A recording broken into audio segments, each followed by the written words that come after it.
Hello, everybody. Coach Simone Kelly here with another real estate special edition with Own Your Power Radio and Own Your Power TV. And we have it brought to us by Brenda Cano, broker. Hi, Brenda. Hi, Simone. So happy to be here again. Welcome back. Everybody loves you. Get great feedback on all the things you've been telling us and sharing with us, educating our audience, and our listeners love all the information. So we're really, really excited to have you back. Today we're talking about 10 extra costs to be aware of when you're buying a home. A lot of people don't know, they don't have their money together, so you're going to get them straight. So give us the bullet points. What do we got? Point number one. A lot of times we think, oh, we're buying a home, I need a down payment, and that's it. Well, yes, you do need a down payment, but there's also all these other fees, like when you buy a car, except for a home, there are a lot more. So just to be prepared, number one is no matter what home you buy, you're going to need a home appraisal. And that can vary between, and you have to pay that upfront with a credit card, check, whatever, cash. It's not included as part of the paperwork through the loan. So that's something to keep in mind. And that can run you between $400 and $600. Unless it's multiple units, then they can go, like, let's say you're buying a triplex or a fourplex, they can go as high as $800-900. Wow. So, yeah, home appraisal, and it's a requirement for any loan. So you're gonna definitely need that. Okay. And what's another one? The second one that's a very important was the home inspection. Now, this is not mandatory. You could choose to waive it, but it's really important to get it if you can. And that's pretty much a home inspector goes to the property and checks out the property, make sure that there's no foundation issues, that the water pressure is fine, and just gives you a detailed report, usually around 30 to 50 pages with pictures of all the things that are wrong with the property. Now, it's not to discourage you, it's just so that you're aware of what you're purchasing. And a lot of times these reports are really worth it. Their cost is between $400 and $500. But it's worth it because you can show this to the seller and try to renegotiate a better deal or repairs or a credit for repairs. Right, it helps you with bargaining. And yeah, a big one. I'm allergic to mold, so I want to make sure there's no mold in that place. Yes, so you can do, and that's the beauty about buying a home. They give you an inspection period. They can do any kind of inspection that you want. So if you want a mold, a water inspection, a soil inspection, whatever you want to inspect, you can, as long as you pay for it. Gotcha. Okay. And what's number three? Property insurance. So as renters, we're used to having like our insurance, which might be $15, $20 a month, right? Just basic rental insurance. Yeah. On the home, depending on the size of your home, this can range between $50 and like $200 a month. And that is included as part of your payment, but that's something that you have to just keep in mind, that whenever you buy a home, you have to pay for a year upfront. Okay. Oh, I didn't know that. Mm-hmm. Okay. What's number, are we up to number four? Four. We're number four, yeah.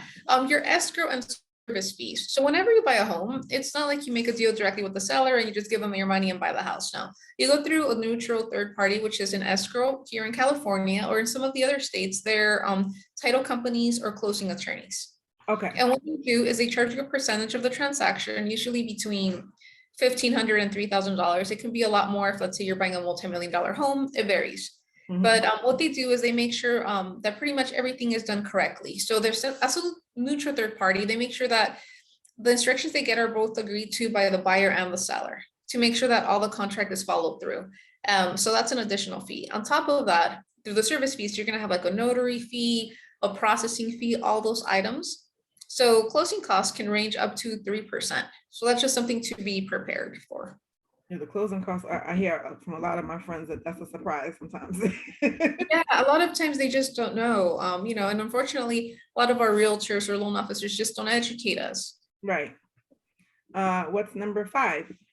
Mortgage insurance. So whenever you buy a home with less than 20% down, unless it's a specific like non-QM program, they have to have mortgage insurance. So it'll be part of your payment, but you're going to have your principal and interest, then your taxes, which we'll talk about soon, your mortgage insurance, and your hazard insurance. So all of that adds up to a higher payment. Insurance is, Lord, I don't remember all of these things when I had my last house. What's hazard insurance in case there's an emergency? Oh yeah, that's the property insurance that we were talking about. So like, let's say most lenders require a minimum to just be like fire insurance, just in case your house accidentally burns down, that, you don't stop making the payments. Why? Because now it's just a vacant lot. So it covers the cost to rebuild your home. Gotcha. Okay. Number six. Moving costs. So that's usually a surprise. I know it's a surprise. It adds up, Simone. Think about it, because now you have to reroute your whole life to a new property, and you just spent all this money in your down payment and the purchase of your home. You're just Right. gonna be prepared. It's always gonna be a couple of $1,000s. Right. Especially depending on where you're moving from. If it's a Yeah. long distance or whatever. Number 7. Maintenance fees. So as soon as you buy your property, assuming it's a single family home, you have to remember now you have to pay for your own lawn service, your own pool service. All of these things that you're used to having the landlord for the most part pay for. Right. So that's one of the things, or like, let's say something, your faucet leaks, anything like that, you're gonna have to have a little money put aside just in case something like that happens. Even though you can get a home warranty, which might cover some of it, it's always good to be prepared. That's actually a good one. 8. Number 8. Transfer taxes. So not only do you have to pay property taxes every year, you have, whenever you purchase a home, you have to pay transfer taxes. So it's really important that your realtor negotiates that the seller pays to save you that cost.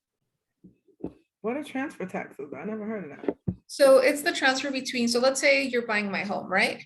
We have to pay the city and the state, depending where you live, a percentage of the sale to be able to transfer the property from me to you. Oh, got it. Okay. Wow. All right.